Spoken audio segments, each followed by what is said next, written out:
Hello दोस्तों, सभी विश्वासी भाई बहनों को मेरी ओर से प्यार भरी जय मसीह की। आशा करती हूँ कि आप सभी बहुत अच्छे होंगे। दोस्तों, आज मैं बाइबल से आपके लिए खास विषय लेकर आई हूँ, जिसका टॉपिक है सृष्टि का वर्णन। आज हम देखेंगे कि सृष्टि का वर्णन कैसे हुआ। तो चलिए दोस्तों, वीडियो को शुरू करते हैं। वीडियो शुरू करने से पहले अगर आप मेरे चैनल पर नए हैं तो प्लीज़ चैनल को शेयर करें, सब्सक्राइब करना भी ना भूलें, जिससे कि मेरी आने वाली हर वीडियो का नोटिफिकेशन आपको मिलता रहे। तो चलिए दोस्तों, वीडियो को शुरू करते हैं।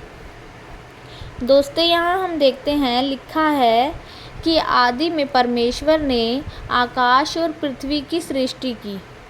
पृथ्वी बेडौल और सुनसान पड़ी थी और गहरे जल के ऊपर अंधियारा था, तथा परमेश्वर का आत्मा जल के ऊपर मंडराता था। जब परमेश्वर ने कहा, उजियाला हो, तो उजियाला हो गया। और परमेश्वर ने उजियाले को देखा कि अच्छा है, और परमेश्वर ने उजियाले को अंधियारे से अलग किया।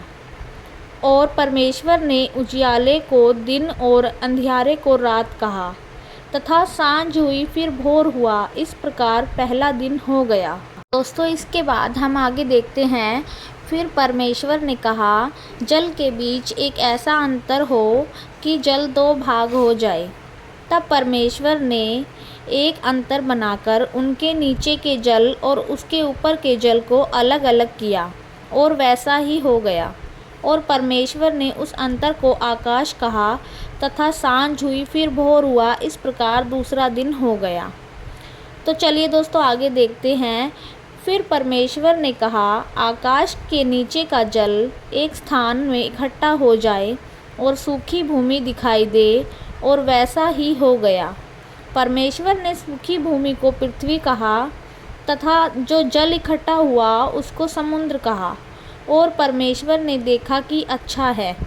फिर परमेश्वर ने कहा, पृथ्वी से हरी घास तथा बीज वाले छोटे छोटे पेड़ और फलदायी वृक्ष भी, जिसके बीज उन्हीं में है, एक एक की जाति के अनुसार है, पृथ्वी पर उगे। और वैसा ही हो गया।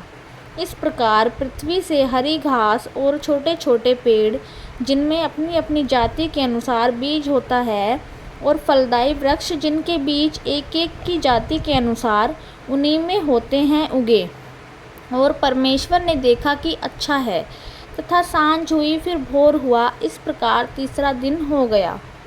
दोस्तों, आगे हम देखते हैं। फिर परमेश्वर ने कहा, दिन को रात से अलग करने के लिए आकाश के अंतर में ज्योतियाँ हों, और वे चिन्हों और नियत समय और दिनों और वर्षों के कारण हों। और वे ज्योतियाँ आकाश के अंतर में पृथ्वी पर प्रकाश देने वाली ठहरे। और वैसा ही हो गया। तब परमेश्वर ने दो बड़ी ज्योतियाँ बनाई।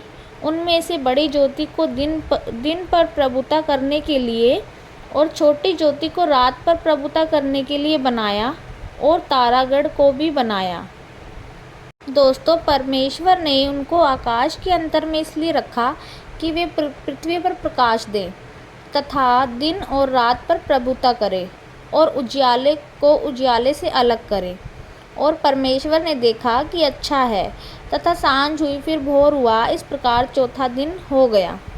फिर परमेश्वर ने जल जीवित प्राणियों से बहुत ही भर जाए कहा, और पक्षी पृथ्वी के ऊपर आकाश के अंतर पर उड़े।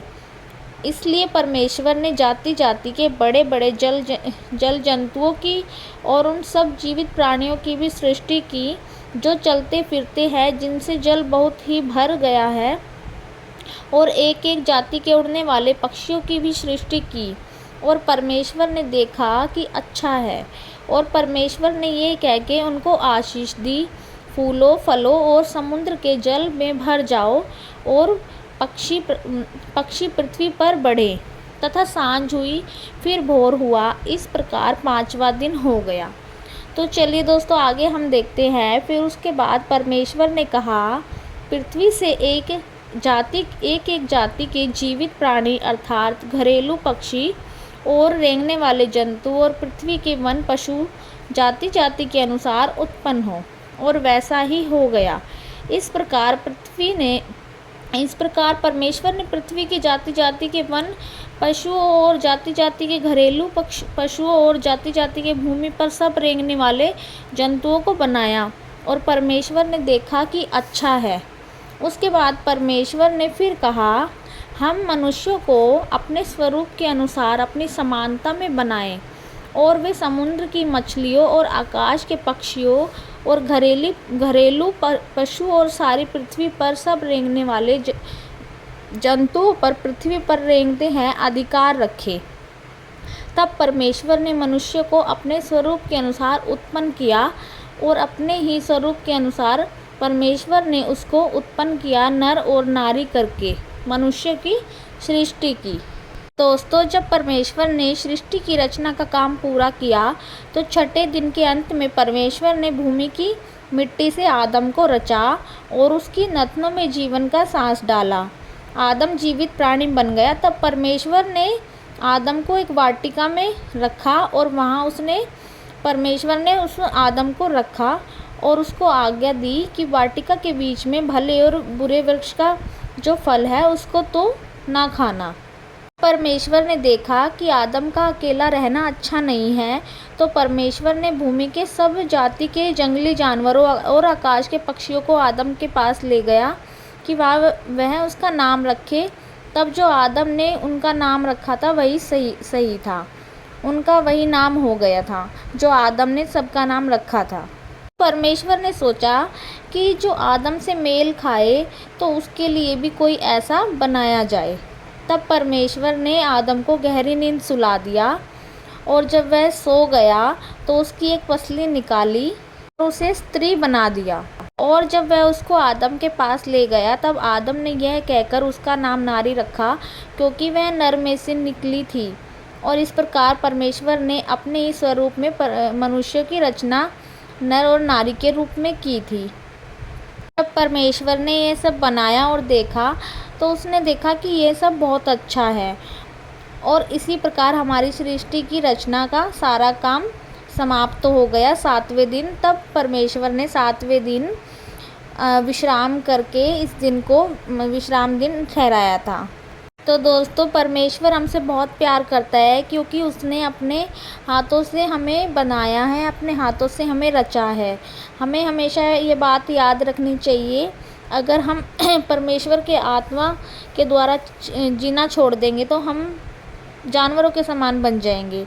परमेश्वर ने मनुष्य को भूमि की मिट्टी से इसलिए बनाया ताकि वह परमेश्वर से अलग होने के बाद भी कुछ नहीं रह सके, सिर्फ एक मिट्टी के पुतले ही रह सके। इसके साथ ही दोस्तों, हम देखते हैं कि जब परमेश्वर ने मनुष्य को बनाया तो उसने सारी पृथ्वी पर उसको अधिकार दिया। पृथ्वी की हर एक चीज़ परमेश्वर ने मनुष्य के हाथ में सौंप दी, ताकि इंसान इसे खूबसूरत उपहार जो पृथ्वी पर हमें दिए हैं उसकी देखभाल हम कर सकें। दोस्तों, जिस प्रकार परमेश्वर हमसे प्रेम करते हैं, वैसे ही हमारे पास भी परमेश्वर द्वारा बनाई गई सृष्टि से प्रेम करना चाहिए, उसकी देखभाल करना चाहिए।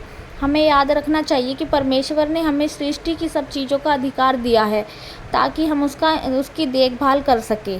और आखिरी में मैं बस इतना ही कहना चाहती हूँ कि परमेश्वर ने न केवल अपने हाथों से ही हमें बनाया है, बल्कि अपने जैसा हमें समान रूप से बनाया है।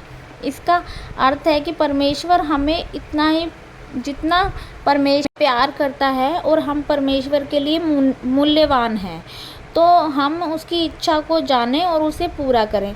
आशा करती हूँ दोस्तों, ये बात मेरी जो मैंने आपको बताई है, शेयर की है, जो वो आपको समझ में आई होगी और ये आपको अच्छा लगा होगा। तो दोस्तों, मैं सभी से यही आशा रखूँगी कि हमें भी परमेश्वर को उतना ही प्यार देना चाहिए, उतनी अहमियत देनी चाहिए जितना परमेश्वर ने हमारे लिए किया है। हम सबको अपने हाथों से बनाया है, इस सृष्टि की रचना की है और हमें भी अपने समान रूप से बनाया है। तो दोस्तों, मैं आशा करती हूँ आप सभी को बहुत अच्छा लगा होगा। धन्यवाद करती हूँ आपका। मिलती हूँ अगले वीडियो में। तब तक के लिए सभी को मेरा जय मसीह की।